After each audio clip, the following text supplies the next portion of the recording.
qui ont été commises et ce qui a attiré l'œil au tout départ des premiers policiers, ce qui a attiré l'œil sur ce scooter. Attendez. Attends, notre collègue. Pas de souci.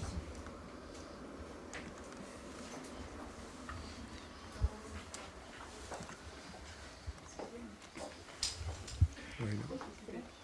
Bon, je vais essayer de vous synthétiser un petit peu les choses, mais on va attendre que votre collègue soit prête. Vous nous dites si c'est bon pour vous?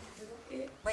C'est bon? Vous pouvez juste nous refaire un petit scénario sur ce qui a attiré l'œil des policiers au tout départ. D'accord. Bon, déjà, donc, hier soir, donc, vers 22h30, sur le pont dit de Catane, donc, un accident donc, a eu lieu entre un bus et un scooter sur lequel se trouvaient deux personnes. Le scooter a été coincé entre le bus et le parapet du pont. Et les deux jeunes qui étaient sur ce scooter, un jeune de 17 ans et un jeune de 19 ans, ont trouvé la mort donc, dans cet accident.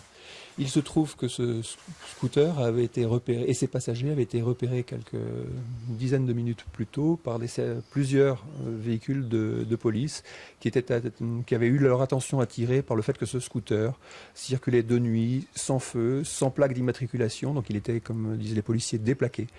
Que les passagers étaient en plus sans casque. Donc ils ont demandé à ce scooter de s'arrêter, ce qu'il n'a pas fait, et ils l'ont suivi parce qu'ils faisaient tout simplement leur travail.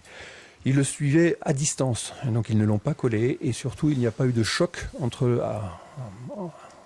le véhicule de la police et le scooter, puisque la cause de l'accident, c'est qu'en fait, à un moment donné, et ça nous est parfaitement expliqué par le chauffeur du bus, à un moment donné, le chauffeur du bus voit dans son rétroviseur un scooter et un véhicule de police derrière lui et décide de se serrer vers la droite pour laisser passer sur sa gauche le scooter et la police. Or, le scooter prend la décision non pas de passer sur la gauche du bus, mais de passer sur la droite du bus. Et là, il se fait coincer entre le côté droit du bus et le parapet du pont. Voilà, c'est ça la cause du décès.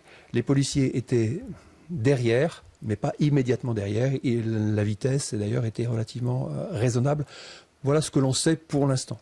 Ce qu'il est important donc de savoir aussi, c'est que nous voulons faire toute la lumière sur cet accident dans lequel deux personnes ont trouvé la mort, que demain matin j'ouvrirai une instruction, que je saisirai un juge d'instruction d'une enquête pour recherche des causes de la mort, pour que nous ayons donc une vision parfaite de la situation de cet accident.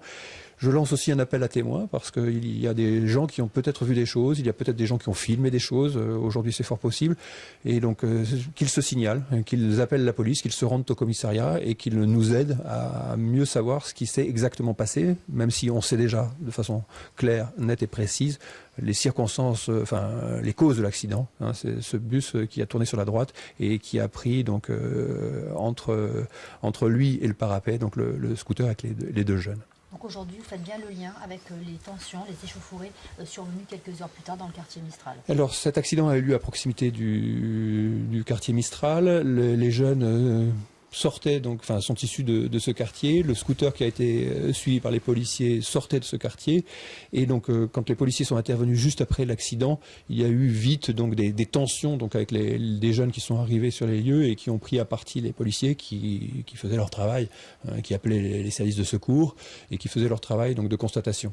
Donc, ça a été assez difficile pour les policiers sur les lieux mêmes. Et dans la nuit, en effet, il y a eu un certain nombre d'incidents dans le quartier Mistral. L'école d'infirmière donc de ce quartier a été en partie donc incendiée. Le hall d'entrée semble-t-il a été dégradé. Un local associatif a été également incendié. Est-ce que vous craignez un nouveau chapitre, un nouvel épisode cette nuit dans le quartier Mistral ? Nous sommes en tout cas extrêmement vigilants. Nous savons tous que c'est des choses qui peuvent arriver.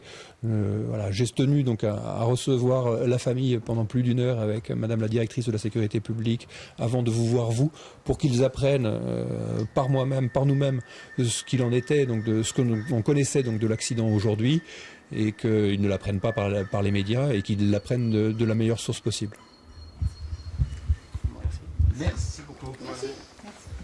Merci beaucoup.